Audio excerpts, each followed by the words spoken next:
আগের থেকে অনেক খারাপ অবস্থা, হিন্দুদের উপর অনেক অত্যাচার, অবিচার, হিন্দুদের বাড়িঘর দখল। সাংবাদিকরা পাসপোর্ট নিয়ে তারে দিয়ে জোর করে বলাইছে। এই ধরনের কোনো ঘটনা আমাদের সাথে ঘটে নাই এবং যথেষ্ট সম্মানের সহিত আমি এখানে বাস করি। পাসপোর্ট আটকে রেখে ফরিদপুরের শুভকে দিয়ে সংখ্যালঘু নির্যাতনের অভিযোগ। বিস্মিত এলাকাবাসী, শেখ হাসিনার বক্তব্য সমর্থন করে না ভারত, জানালেন বিক্রম মিস্ত্রি। দর্শক দেখছিলেন প্রধান সংবাদ শিরোনাম। এবার জানাবো অন্যান্য শিরোনামগুলো। বন্দি বিনিময় চুক্তিতে শেখ হাসিনাকে ফেরাতে চায় অন্তর্বর্তী সরকার। জনক্ষোভ থাকলেও ভারতের সাথে সম্পর্কে প্রভাব পড়বে না। তথ্য উপদেষ্টার বক্তব্য রাজনীতি বিরোধী। ঢাকায় ফিরে মন্তব্য মির্জা ফখরুলের। মামলা শেষ হলেই দেশে ফিরবেন তারেক রহমান। জুলাই বিপ্লবে যাত্রাবাড়ির কসাই খ্যাত ওসি হাসান ট্রাইব্যুনালে আয়না ঘরের কথা স্বীকার করে ক্ষমা চাইলেন র্যাব ডিজি। জেকে বসেছে শীত, সূর্যের দেখা নেই উত্তরাঞ্চলে, বিপাকে খেটে খাওয়া মানুষ। আসছে শৈত্যপ্রবাহ, বলছে আবহাওয়া অফিস। টলমাটল মিয়ানমার ইস্যুতে এক টেবিলে বসছে বাংলাদেশে ভারত ও চীন। 19 ডিসেম্বর থাইল্যান্ডে পররাষ্ট্রমন্ত্রীদের বৈঠক। এবং বসুন্ধরা সিটি শপিং কমপ্লেক্সে আইসিসি চ্যাম্পিয়ন্স ট্রফি জনসাধারণের জন্য উন্মুক্ত থাকবে রাত 8টা পর্যন্ত। দর্শক স্বাগত নিউজ 24 সংবাদে। আপনাদের সাথে আছি আমরা দুজন, আমি সোহাগ বক্স এবং আমি নাফিসা হক। এতক্ষণ দেখছিলেন অন্যান্য শিরোনামগুলো। এবার জানাবো বিস্তারিত। সংখ্যালঘু নির্যাতন নিয়ে লাগাতার মিথ্যাচারে ব্যস্ত ভারতীয় মিডিয়া। দর্শক, পাসপোর্ট আটকে রেখে ফরিদপুরের শুভ কর্মকারের কাছ থেকে জোর করে বক্তব্য নেওয়ার অভিযোগ উঠেছে। তার পরিবারের দাবি, সীমান্তের ওপারে সাংবাদিকরা জোর জবরদস্তি বক্তব্য নিচ্ছে। আর এদিকে মিথ্যাচারে বিস্মিত তার স্বজন ও প্রতিবেশীরা। আর পুলিশ এই বিষয়ে বলছে তদন্ত করেই ব্যবস্থা নেওয়া হবে। খায়রুজ্জামান সোহাগের তথ্য ছবিতে দেখুন ডেস্ক রিপোর্ট। আগের থেকে অনেক খারাপ অবস্থা, হিন্দুদের উপর অনেক অত্যাচার, অবিচার, হিন্দুদের বাড়িঘর দখল, দোকানপাট ভাঙচুর, মন্দির শ্মশান পুড়িয়ে দেওয়া হচ্ছে। সংখ্যালঘু নির্যাতন নিয়ে ভারতীয় মিডিয়ায় শুভ কর্মকারের দেয়া বক্তব্য এখন সোশ্যাল মিডিয়ায় ভাইরাল। সেখানে তিনি বলেছেন, ভাঙচুর করা হচ্ছে ঘরবাড়ি, মন্দির, লুটপাট হচ্ছে বিভিন্ন প্রতিষ্ঠানেও, নির্যাতন করা হচ্ছে। তার মা বাবা বলছে, পাসপোর্ট আটকে রেখে শুভকে দিয়ে জোর করে মিথ্যা বলিয়েছে ভারতীয় সাংবাদিকরা। বাংলাদেশ থেকে ভারতে যায়, তখন ওর হাতের থেকে সাংবাদিকরা পাসপোর্ট নিয়ে তারে দিয়ে জোর করে বলাইছে। যে সমস্ত কথাবার্তাগুলো বলছে সেই কথাগুলো আদৌ সত্য না এবং সম্পূর্ণ মিথ্যা। এই ধরনের কোনো ঘটনা আমাদের সাথে ঘটে নাই এবং যথেষ্ট সম্মানের সহিত আমি এখানে বাস করি। শুভ কর্মকারের অভিযোগ ধরে ফরিদপুর সদরের পূর্ব খাবাসপুর মহল্লায় যায় নিউজ 24। বাড়িতে ঢোকার মুখেই মন্দির, সেবকরাও ব্যস্ত ভক্তদের সামাল দিতে। বাজারে শুভদের জুয়েলারি দোকান, গিনি ভবন, অক্ষত আছে তার বাড়ি, আর ব্যবসা প্রতিষ্ঠানে বেচাকেনা চলছে পুরোদমে। শুভর এমন অভিযোগে বিস্মিত অন্য ব্যবসায়ীরাও। ভারতীয় বিভিন্ন গণমাধ্যমে যে নীতিমূলকভাবে আমাদের দেশকে উপস্থাপন করা হচ্ছে এবং বিভিন্ন ব্যক্তি যে ধরনের বক্তব্য দিচ্ছেন, এগুলো সম্পূর্ণ মিথ্যা, বানোয়াট এবং ভিত্তিহীন। আমরা ব্যবসা করছি, প্রতিদিন দোকান খুলছি, প্রতিদিন ব্যবসা বাণিজ্য করছি, প্রতিদিন আমাদের সামাজিক কাম করছি, প্রতিদিন আমরা ধর্মীয় অনুষ্ঠান করছি। আমরা আমাদের স্বাভাবিক অবস্থায় আছি। আমার এই 50 বছর জীবনে আমি কোনোদিন দেখি নেই যে আমাদের হিন্দুদের উপরে কোনো অত্যাচার, কোনো ভাঙচুর, কোনো অন্যায়, কোনো অবিচার। এবং এখনে আমরা মনে হচ্ছে যে আমরা মায়ের কোলেই বসবাস করতেছি। পুলিশ বলছে বিষয়টি তদন্ত করে ব্যবস্থা নেওয়া হবে। সে এখনো দেশের বাইরে আছে, এটা অবশ্যই সে বৈধ কাজ করছে এবং দেশের বিরুদ্ধে প্রপাগান্ডা চালাইছে। এটা যথাযথ আইনের ব্যবস্থা আমরা তার বিরুদ্ধে নেব। এলাকাবাসীর দাবি, নিরপরাধ কাউকে যেন হয়রানি করা না হয়, আইনের আওতায় আনতে হবে প্রকৃত অপরাধীদের। Desk report, news 24। দর্শক, মাত্রই জানাচ্ছিলাম যে পাসপোর্ট আটকে ফরিদপুরের শুভ কর্মকারকে দিয়ে ভারতীয় গণমাধ্যমে বাংলাদেশের সংখ্যালঘু নির্যাতনের যে মিথ্যা এবং বানোয়াট খবর প্রচার করছে, সেটাই কিন্তু তার স্বজনেরা পুরোপুরি বিস্মিত। এই বিষয়ে আরও খবর জানবো। ফরিদপুর থেকে যুক্ত হচ্ছে সহকর্মী খায়রুজ্জামান সোহাগ। সোহাগ, আমরা রিপোর্টটি মাত্রই দেখলাম, সেক্ষেত্রে এই যে ভারতীয় গণমাধ্যমে শুভ কর্মকারকে নিয়ে যে সংখ্যালঘু নির্যাতনের একটা মিথ্যা এবং বানোয়াট খবর প্রচারিত হচ্ছে, এই বিষয়ে শুভর পরিবারের প্রতিক্রিয়া কি, তারা কি বলছেন? ধন্যবাদ নাফিসা। আপনি যেমনটি বলছিলেন যে ভারতীয় গণমাধ্যমে যে শুভ যে মিথ্যাচার করেছে বাংলাদেশ সম্পর্কে, সেই বিষয়ে কিন্তু শুভর পরিবার একে বিস্মিত হয়েছে। তারা যেমনটি বলছিল যে শুভর সাথে ভারতে যাওয়ার পরে যে কথাটাই হয়েছিল, তারা বলছিলেন যে শুভ যেটা তার পিতামাতাকে জানিয়েছেন যে ভারতীয় কিছু গণমাধ্যম কর্মী তার পাসপোর্ট আটকে রেখে এই কথাগুলো শিখিয়ে তাকে বলিয়েছেন যেন এই কথাগুলো বলে, যদি না বলে তার পাসপোর্ট দেওয়া হবে না। সেই কারণেই তিনি এমন কথা বলেছেন। সেই সাথেও তার যে কিছু মানসিক সমস্যা আছে সেই কথাটাও কিন্তু তার পরিবার জানিয়েছেন। শুভর এমন বক্তব্যে শুধু সামাজিক যোগাযোগ মাধ্যমই নয়, তার নিজ এলাকা ফরিদপুরেও কিন্তু ব্যাপক সমালোচনার ঝড় বইছে এবং নিন্দার প্রকাশ করছেন সনাতন ধর্মাবলম্বীরা। তারা কিন্তু বলছেন যে এই ধরনের কোনো ঘটনা সনাতন ধর্মাবলম্বীদের সাথে কখনোই ঘটেনি, সেমনটাই কিন্তু আমাদেরকে জানিয়েছে। তবে আইন শৃঙ্খলা রক্ষাকারীর সাথে আমরা কথা বলেছিলাম, তারা যেমনটি বলেছেন যে এই 5ই আগস্টের পরে এই ধরনের ঘটনা ফরিদপুরে ঘটেনি। তবে যদি শুভ যে কথাগুলো বলছে সেই বিষয়টা কিন্তু তারা তদন্ত করে দেখছে, সে জড়িত থাকলে তার বিষয়ে আইনি ব্যবস্থা নেবেন, এমনটা কিন্তু আমাদেরকে জানিয়েছেন। তো এই ছিল আমার কাছে সর্বশেষ সংবাদ। ফিরে যাবো স্টুডিওতে আপনার কাছে। নাফিসা। সোহাগ, আপনাকে ধন্যবাদ। বাংলাদেশের অন্তর্বর্তী সরকারকে নিয়ে ক্ষমতাচ্যুত প্রধানমন্ত্রী শেখ হাসিনার সমালোচনায় ভারতের সায় নেই বলে জানিয়েছেন দেশটির পররাষ্ট্র সচিব বিক্রম মিশ্রি। বাংলাদেশ সফর শেষে নিজ দেশে ফিরে পররাষ্ট্র বিষয়ক সংসদের স্থায়ী কমিটির কাছে এমন বক্তব্য তুলে ধরেছেন ভারতের পররাষ্ট্র সচিব বিক্রম মিশ্রি। তার পাশাপাশি সংখ্যালঘুদের নিরাপত্তায় বাংলাদেশের নেওয়া পদক্ষেপ সম্পর্কেও ভারতের পররাষ্ট্র বিষয়ক সংসদের স্থায়ী কমিটিকে অবহিত করেন মিশ্রি। মুরসালিন হক জুনাইদের রিপোর্টে বিস্তারিত। জুলাই আগস্টে ছাত্র জনতার বিপ্লবের মুখে দেশ থেকে পালিয়ে ভারতে আশ্রয় নেন সাবেক প্রধানমন্ত্রী শেখ হাসিনা। সেখান থেকেই গেল 4 মাসে একাধিক ফোন আলাপে অভ্যুত্থান ও অন্তর্বর্তীকালীন সরকার নিয়ে বিতর্কিত সব মন্তব্য করেন পতিত স্বৈরাচার। বাংলাদেশ ভারত সম্পর্কে নতুন তিক্ততা শুরু হয় চট্টগ্রামে গ্রেফতার ইসকন নেতা চিন্ময় কৃষ্ণ দাসকে ঘিরে। ওই ঘটনার জেরে আদালতে সহিংসতায় আইনজীবী হত্যাকাণ্ডের পর দ্বিপাক্ষিক সম্পর্কে বাড়তে থাকে টানাপোড়েন। এমন বাস্তবতায় চলতি সপ্তাহে ঢাকা সফর করেন ভারতের পররাষ্ট্র সচিব বিক্রম মিশ্রি। প্রধান উপদেষ্টা সহ রাষ্ট্রের গুরুত্বপূর্ণ ব্যক্তিদের সাথে বৈঠক করেন তিনি। দেশে ফিরে ভারতের পররাষ্ট্র বিষয়ক সংসদীয় স্থায়ী কমিটির কাছে ঢাকা সফরের বিষয়ে ব্রিফ করেছেন বিক্রম মিশ্রি।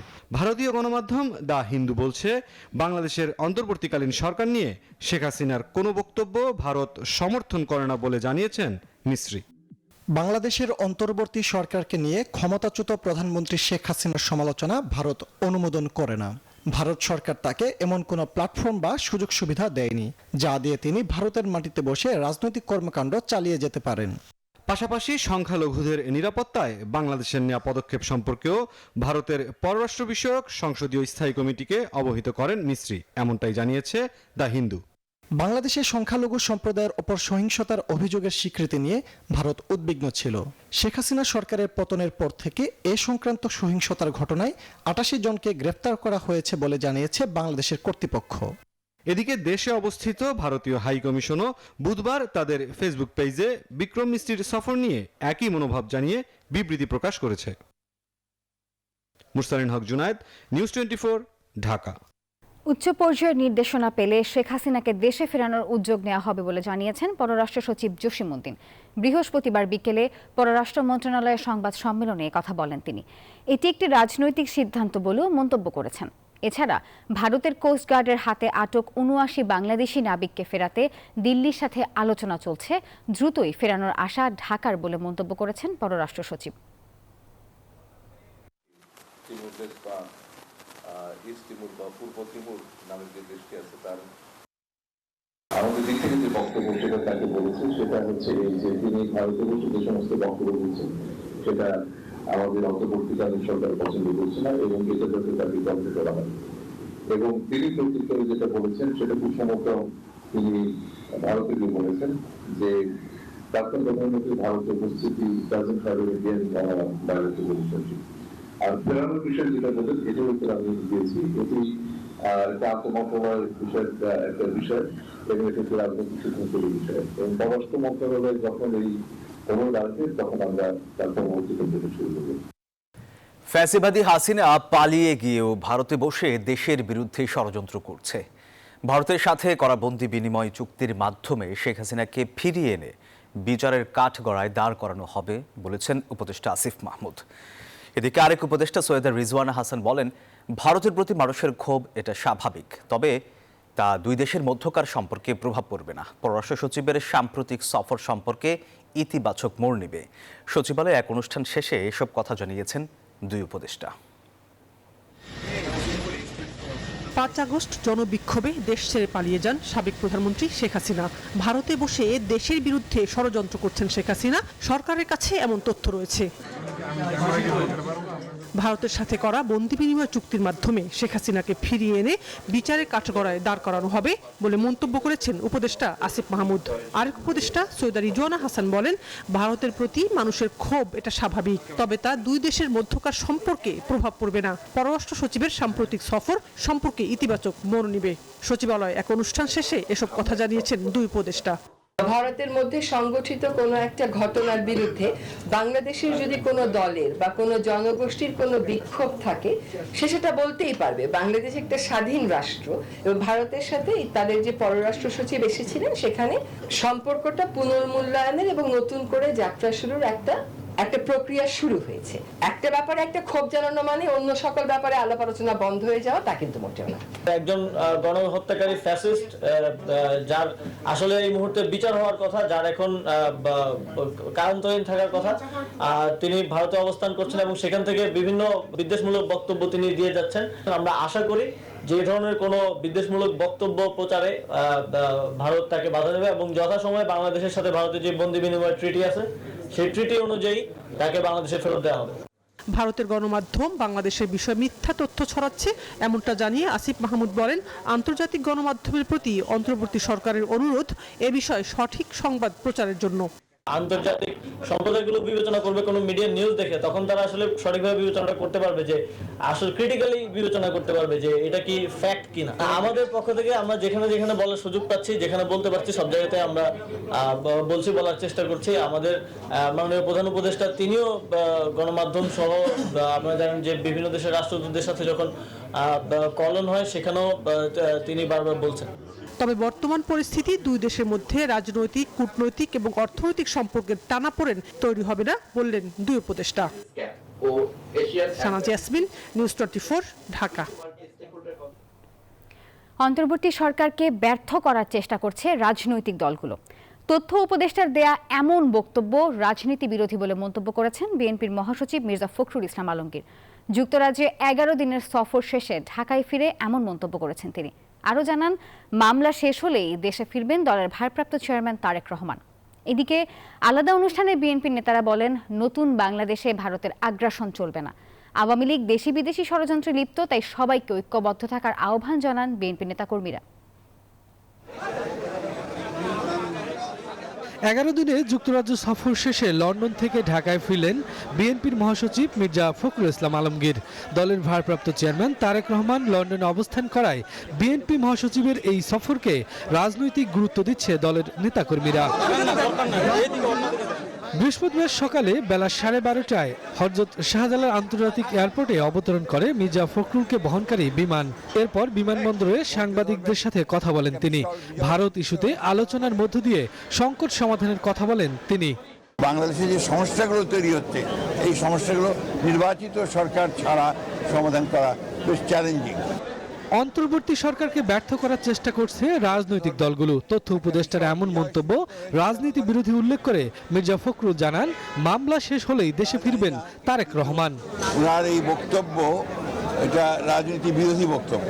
এই অন্তর্বর্তী সরকারকে সমর্থন করেছে এবং সমর্থন করার উদ্দেশ্য একটা আছে, সেটা হচ্ছে গণতন্ত্রকে পুরো প্রতিষ্ঠা করা। এদিকে জাতীয় প্রেস ক্লাবে এক অনুষ্ঠানে বিএনপির স্থায়ী কমিটির সদস্য মেজর হাফিজউদ্দিন বলেন, রক্তের বিনিময়ে পাওয়া বাংলাদেশকে ভারতের কাছে পদানত হতে দেবে না জনগণ। জুলাই আগস্ট বিপ্লবের ফলে নতুন এক বাংলাদেশ আমরা দেখতে পেয়েছি। নতুন এক বাংলাদেশ আমরা সৃষ্টি করব, যেখানে বৈষম্য থাকবে না, স্বাধীনতা সার্বভৌমত্ব নিয়ে কেউ কোনো রকম কটূক্তি করতে পারবে না, কোনো ভারতীয় দালাল বাংলাদেশে থাকতে পারবে না। প্রেস ক্লাবে অপর এক অনুষ্ঠানে বিএনপি চেয়ারপারসনের উপদেষ্টা জয়নুল আবেদিন ফারুক বলেন, ভারত শেখ হাসিনার উপর ভর করে বাংলাদেশ ধ্বংস করেছে। শেখ হাসিনার উপর ভর করে দেশে রাজ্যত্ব কায়েম করেছেন, বাংলাদেশে এক দলীয় শাসন কায়েম করেছেন, বাংলাদেশের সংবিধানকে তছনছ করে দিয়েছেন, বাংলাদেশের বিচারপতির রাজপথে লাথি মেরেছেন, বাংলাদেশে আয়না ঘর তৈরি করেছেন। এদিকে নয়াপল্টনে দলের কেন্দ্রীয় কার্যালয়ে বিএনপির যৌথ সভা শেষে জানানো হয়, এবারের বিজয় দিবস ও বুদ্ধিজীবী দিবস উপলক্ষে 4 দিনের কর্মসূচি দিয়েছে বিএনপি। র্যালির পরিবর্তে মানিক মিয়া অ্যাভিনিউয়ে সাংস্কৃতিক অনুষ্ঠান করবে দলটি। শফিকুজ্জামান রুবেল, নিউজ 24, ঢাকা। ভারতে বসে শেখ হাসিনার ষড়যন্ত্র বন্ধে অন্তর্বর্তী সরকারকে আইনি পদক্ষেপ নেওয়ার আহ্বান জানিয়েছেন জামায়াতের সেক্রেটারি জেনারেল মিয়া গোলাম পরোয়ার। বৃহস্পতিবার বিকেলে রাজধানীর পল্টন কলেজ মাঠে থানা জামায়াতের কর্মী সম্মেলনে তিনি এই আহ্বান জানান। অভিযোগ করে বলেন, মানবতা বিরোধী অপরাধের দায়ে শেখ হাসিনাকে ফাঁসি দিতে কোনো মিথ্যার আশ্রয় নেওয়ার প্রয়োজন হবে না। দ্রুততম সময়ে নির্বাচন আয়োজনের দাবি জানিয়ে তিনি বলেন, অন্তর্বর্তী সরকারের দায়িত্ব দেশ শাসন করা নয়, অনতিবিলম্বে একটা অবাধ সুষ্ঠু নির্বাচন দেওয়া। খুনের মাস্টারমাইন্ড শেখ হাসিনার বিচার হবে, তার সঙ্গী সাথী অপরাধী যারা হাজার হাজার ছাত্র জনতার জীবন কেড়ে নিয়েছে তাদের বিচার হবে। সেই বিচার করতে কোনো মিথ্যা সাক্ষী লাগবে না, অন্যায় করা লাগবে না। জুলাই আগস্টে আন্দোলনে গণহত্যার অন্যতম হটস্পট যাত্রাবাড়ি। এখানেই নির্বিচারে গুলি চালিয়ে পাখির মতো মানুষ হত্যা করে পুলিশ। বর্বরতায় যাত্রাবাড়ি এলাকার কসাই হিসেবে পরিচিত পান ওসি হাসান। তদন্তে তাকে জিজ্ঞাসাবাদ করবে ট্রাইব্যুনাল। চিফ প্রসিকিউটর জানান, একই সাথে গণহত্যার ভিডিও গোপন করতে ইন্টারনেট বন্ধের মূল কারিগর জুনায়েদ আহমেদ পলককেও জিজ্ঞাসাবাদের নির্দেশ দিয়েছেন ট্রাইব্যুনাল। ছাত্র জনতার প্রতিরোধে জুলাই আন্দোলনের অন্যতম সূতিকাগার হয়ে উঠেছিল যাত্রাবাড়ি। আন্দোলন দমাতে মরিয়া ছিলেন ওসি হাসান। পুলিশের এক উপপরিদর্শকের কলেজ পড়ুয়ার সন্তান ইমাম হোসেন তাইমকে কাছ থেকে একের পর এক গুলি করে বুক ঝাঁঝরা করে দেয় পুলিশ। এ ঘটনায় সরাসরি যুক্ত থাকার অভিযোগ আনা হয় সাবেক ওসি আবুল হাসানের বিরুদ্ধে। কিন্তু কেন এত পাশবিক হয়েছিল পুলিশ, সেই প্রশ্নের উত্তর জানতে এবার আবুল হাসানকে জিজ্ঞাসাবাদের নির্দেশ দিলেন ট্রাইব্যুনাল। 15 ডিসেম্বর তাকে জিজ্ঞাসাবাদ করবে আন্তর্জাতিক অপরাধ ট্রাইব্যুনালের তদন্ত সংস্থা। আমরা তাকে জিজ্ঞাসাবাদ করে তথ্য উদ্ঘাটন করতে চাই যে নির্মম হত্যাকাণ্ড বাংলাদেশে তারা ঘটিয়েছেন তার সবচাইতে বড় পার্টটা ছিল যাত্রাবাড়িতে, এবং সেখানে সে ওসির দায়িত্বে নিয়োজিত ছিল। এবং কেন তারা এরকম নির্মমতার আশ্রয় নিয়েছে, এই বিষয়টি তথ্য উদ্ঘাটনের জন্য। গোলাবারুদ কোথা থেকে এসেছে, কত রাউন্ড গুলি তারা ব্যবহার করেছে, এই সব ব্যাপারে তথ্য উদ্ঘাটনের জন্য আমরা তাকে জিজ্ঞাসাবাদের জন্য অনুমতি চেয়েছি। একদিনের জন্য অফিস চলাকালীন সময় তাকে জিজ্ঞাসাবাদের অনুমতি আদালত দিয়েছেন। জুলাই আন্দোলনের সব কৌশল যখন ব্যর্থতার দ্বারপ্রান্তে, তখন গোটা দেশের ইন্টারনেট সংযোগ বিচ্ছিন্ন করে দোষ চাপানো হয় ছাত্রদের ওপর। কিন্তু কার নির্দেশে সেদিন ইন্টারনেট বন্ধ করা হয় তা জানতে তৎকালীন আইসিটি প্রতিমন্ত্রী জুনায়েদ আহমেদ পলককে জিজ্ঞাসাবাদের নির্দেশ দিয়েছেন ট্রাইব্যুনাল। ইন্টারনেট সেবাকে বন্ধ করে দিয়ে এই বিভাগের দায়িত্বপ্রাপ্ত মন্ত্রী হিসাবে গোটা দুনিয়াকে বাংলাদেশ থেকে বিচ্ছিন্ন করে রেখেছিলেন। এই গণহত্যার তথ্য মানুষের কাছে পৌঁছার ব্যাপারে তিনি বিঘ্ন সৃষ্টি করেছিলেন। এবং এইভাবে একটা বাংলাদেশের মধ্যে সংগঠিত এত বড় একটা অপরাধ, গণহত্যা, মানবতা বিরোধী অপরাধকে গোটা দুনিয়া থেকে আড়াল করার মাধ্যমে গণহত্যার অপরাধটাকে ধামাচাপা দেওয়ার চেষ্টা করেছিলেন। আদালত আমাদের আবেদন মঞ্জুর করেছেন এবং একদিনের জন্য তাকে জিজ্ঞাসাবাদের অনুমতি প্রদান করেছেন। একই সাথে জুলাই গণহত্যার পরোয়ানাভুক্ত আসামিদের পালিয়ে যেতে সুযোগ দেয়া হচ্ছে কিনা সে বিষয়ে আগামী 7 দিনের মধ্যে একটি রিপোর্ট দাখিল করতে আইন শৃঙ্খলা বাহিনীকে নির্দেশ দিয়েছেন ট্রাইব্যুনাল। আসামিরা পালিয়ে যাচ্ছে, আমরা তো ডেফিনেটলি বলবো যে এটা এখানে আইন শৃঙ্খলা রক্ষাকারী বাহিনীর একটা ভূমিকা আছে। হাবিবুল ইসলাম হাবিব, নিউজ 24, ঢাকা। দর্শক, গুম খুনের দায় স্বীকার করে ক্ষমা চাইল র্যাব। বাহিনীর আয়না ঘর থাকার কথাও স্বীকার করলেন মহাপরিচালক একেএম শহীদুর রহমান। বললেন, র্যাব বিলুপ্তির বিষয়ে সরকারের সিদ্ধান্তই চূড়ান্ত। সেই সাথে আর কারো নির্দেশে গুম খুনে জড়াবে না এই বিশেষায়িত বাহিনী। বৃহস্পতিবার সকালে বাহিনীর মিডিয়া সেন্টারে মতবিনিময় সভায় এসব কথা বলেন তিনি। সম্প্রতি মানবাধিকার লঙ্ঘন ও বিচার বহির্ভূত হত্যাকাণ্ডের অভিযোগ তুলে পুলিশ সংস্কার কমিশনের কাছে র‍্যাব বিলুপ্তির সুপারিশ করেছে বিএনপি। এমন আলোচনার মধ্যেই সংবাদ সম্মেলনে এলেন বাহিনীর মহাপরিচালক AKM শহীদুর রহমান। আমাদের যে দায়িত্ব সেই দায়িত্ব আমরা নিষ্ঠার সঙ্গে আন্তরিকতার সঙ্গে পালন করব এবং এই ব্যাপারে সরকার যে সিদ্ধান্ত গ্রহণ করবে সেটাই শিরোধার্য। র‍্যাবের বিরুদ্ধে গুম ও খুনের অভিযোগ পুরনো, যা প্রথমবারের মতো স্বীকার করলেন বাহিনীর প্রধান। বলেন, গুম খুন কমিশন কাজ করছে, সুষ্ঠু তদন্ত ও বিচারের মাধ্যমে র‍্যাবের দায়মুক্তিও সম্ভব। যারা হত্যাকাণ্ডের শিকার হয়েছেন, যেমন নারায়ণগঞ্জের 7 খুন সহ যারা র‍্যাব কর্তৃক হত্যাকাণ্ডের শিকার হয়েছেন, তাদের পরিবারের কাছে আমরা দুঃখ প্রকাশ করি এবং ক্ষমা প্রার্থনা করি। কেবলমাত্র সুষ্ঠু তদন্ত এবং বিচারের মাধ্যমেই আমরা দায়মুক্ত হতে চাই। র‍্যাবের আয়নাঘর আছে, একথা স্বীকার করেন মহাপরিচালক। জানান, কমিশনের সুপারিশে আয়নাঘর যে অবস্থায় ছিল সেভাবেই রাখা হয়েছে। র‍্যাবে যে আয়নাঘরের যে বিষয়টা এসেছে সেটা আপনার এটা তো ছিল, আছে, এবং কমিশন আমাদেরকে নির্দেশ দিয়েছেন যে যা অবস্থায় আছে ওই অবস্থায় রাখার জন্য। কোথাও এখন কোনো রকম যেন কোনো পরিবর্তন না করা হয়। অ্যাকর্ডিংলি আমরা ঠিক ওইভাবেই রেখেছি যা যেভাবে ছিল অতীতে। প্রতিষ্ঠার শুরু থেকে জঙ্গি গ্রেফতার নিয়ে র‍্যাবের নাটক সাজানোর অভিযোগও আছে।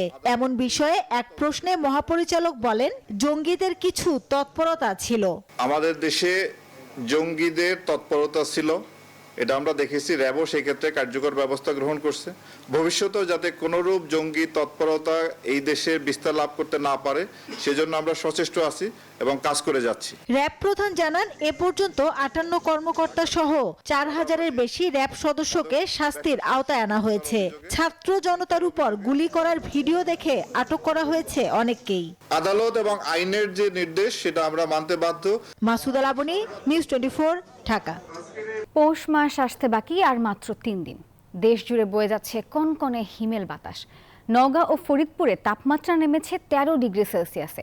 মৌসুমের সর্বনিম্ন তাপমাত্রায় কাঁপছে চুয়াডাঙ্গা। সকাল 9টায় চুয়াডাঙ্গায় 10.2 ডিগ্রি সেলসিয়াস তাপমাত্রা রেকর্ড করা হয়েছে। উত্তরের জনপদে তীব্র শীতে বিপাকে রয়েছে খেটে খাওয়া শ্রমজীবী মানুষ। শৈত্যপ্রবাহের পূর্বাভাস দিয়েছে আবহাওয়া অধিদপ্তর। আগামী 13 থেকে 16 ডিসেম্বর রাজধানীর বনানীর মোস্তফা কামাল আতাতুর্ক পার্কে অনুষ্ঠিত হবে টেস্ট অফ বাংলাদেশ নামে ফুড ফেস্টিভ্যাল। খাবার প্রেমীদের জন্য দ্বিতীয়বারের মতো এই ফেস্টিভ্যালের আয়োজন করছে বাংলাদেশ ট্যুরিজম বোর্ড। বৃহস্পতিবার পর্যটন ভবনে আয়োজিত এক সংবাদ সম্মেলনে তথ্য জানান বাংলাদেশ ট্যুরিজম বোর্ডের প্রধান নির্বাহী কর্মকর্তা আবু তাহের মোহাম্মদ জাবের। জানান, এবারের আয়োজনে অঞ্চলভিত্তিক 62টি স্টল বাহারি ঐতিহ্যবাহী খাবার নিয়ে টেস্ট অফ বাংলাদেশ অংশগ্রহণ করবে। অনুষ্ঠানের উদ্বোধন করবেন বেসামরিক বিমান পরিবহন ও পর্যটন উপদেষ্টা AF হাসান আরিফ। দর্শক, এবার জানাবো আন্তর্জাতিক প্রসঙ্গ। টালমাটাল মিয়ানমার ইস্যুতে এক টেবিলে বসতে যাচ্ছে বাংলাদেশ ও চীন। দর্শক, বৈঠক হবে আগামী 19 ডিসেম্বর থাইল্যান্ডের ব্যাংককে। আর উদ্ভূত পরিস্থিতি পর্যালোচনা ও করণীয় ঠিক করতে এই আলোচনায় অংশ নিচ্ছেন মিয়ানমারের সীমান্তবর্তী দেশগুলোর পররাষ্ট্রমন্ত্রীরা।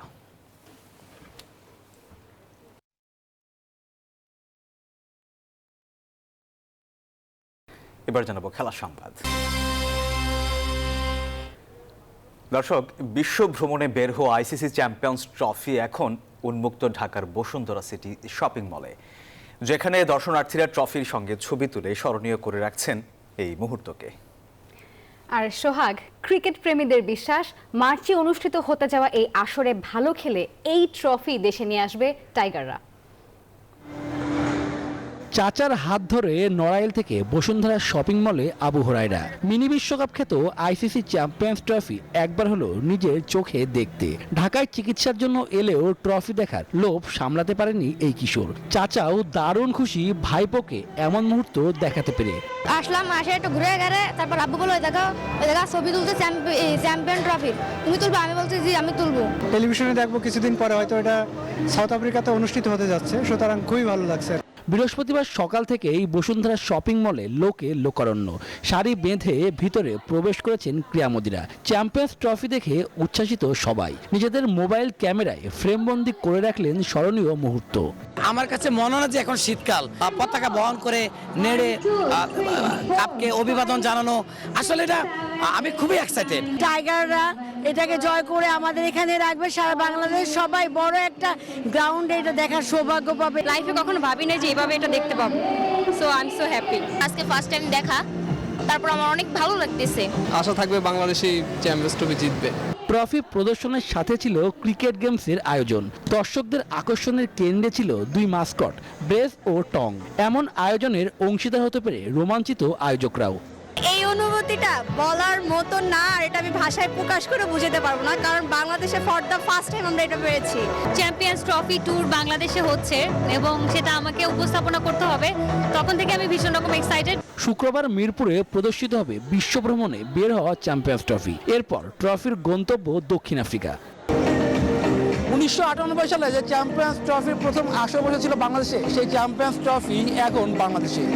বিশ্বভ্রমণে বের হয়েছে ট্রফিটি, যেখানে অংশগ্রহণ করবে বাংলাদেশ সহ আরও 7 দল। তবে এবার টাইগারদের লক্ষ্য শিরোপা জয়। তার আগে বসুন্ধরা শপিং মলে উন্মোচিত হলো সেই বহুল কাঙ্ক্ষিত Champions Trophy. Shubhadeb Nath, News 24, Bashundhara shopping mall, Dhaka.